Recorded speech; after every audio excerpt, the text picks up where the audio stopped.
Elles sont des milliers chaque année à passer les portes de la Méga. Et depuis cette semaine, elles ont un nouveau commandant. Les recrues des forces canadiennes ont en effet depuis vendredi le lieutenant-colonel Tremblay comme nouveau commandant de l'école de leadership et de recrues. C'est d'ailleurs la première fois dans l'histoire de l'institution que c'est un aviateur qui occupe cette fonction. Après l'inspection des troupes sur parade, devant le personnel civil et militaire de l'école, les commandants entrants et sortants ont procédé à l'échange des drapeaux et la signature des parchemins en présence du commandant du groupe d'instruction de la génération du personnel. En interview avec 45e-nord.ca, le nouveau commandant promet de passer les prochaines semaines de l'été à rencontrer les gens de l'école pour mieux comprendre l'environnement avant de décider quelles seront ses priorités. Mais il est certain que l'encadrement des recrues sera tout en haut de la liste.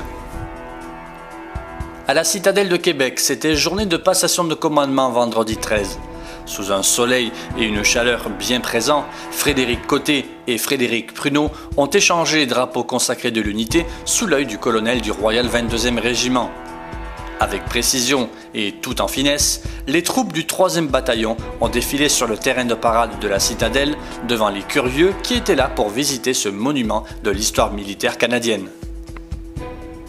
Le président américain Donald Trump n'a pas déçu cette semaine au sommet de l'OTAN à Bruxelles, alors qu'il s'en est pris violemment et faussement à l'Allemagne sur ses importations de gaz russe, mais aussi à l'ensemble de ses alliés à qui il a demandé non plus de consacrer immédiatement 2% de leur PIB à la défense, mais bien 4%, alors que les États-Unis eux-mêmes ne sont pas encore à ce niveau, loin de là.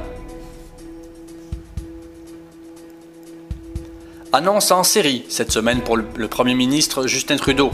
C'est d'abord en Lettonie qu'il a annoncé le renouvellement pour 4 années de plus de la mission Opération Réassurance en Europe de l'Est. Les fantassins peuvent donc se réjouir. Puis c'est à Bruxelles que Justin Trudeau a annoncé que le Canada commandera une nouvelle mission de formation et de développement des capacités de défense de l'OTAN en Irak. Des hélicoptères Griffon seront déployés à Bagdad pour appuyer l'OTAN et les troupes actuellement affectées sur l'opération Impact seront redéployées cet automne pour cette mission.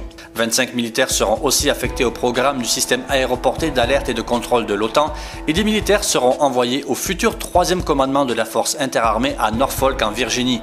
Enfin, le Canada est maintenant membre du Centre d'excellence européen pour la lutte contre les menaces hybrides et se joindra également au Centre d'excellence pour la cyberdéfense en coopération. Le Conseil de sécurité des Nations Unies a imposé vendredi un embargo sur les armes au Soudan du Sud et des sanctions contre 2 responsables militaires, alors que le pays est en guerre civile depuis près de 5 ans. La résolution adoptée souligne une préoccupation profonde du Conseil de sécurité face à l'échec des dirigeants du Soudan du Sud à mettre un terme aux hostilités et condamne les violations continues et flagrantes de l'accord de cessez-le-feu et de libre accès humanitaire conclu en 2015.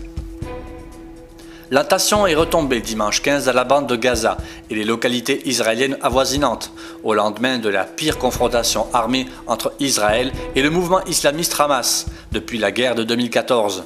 L'armée israélienne a mené samedi des dizaines de raids aériens, tuant 2 adolescents palestiniens de 15 et 16 ans, alors que dans le même temps, 200 roquettes et obus ont été tirés depuis l'enclave vers le territoire israélien.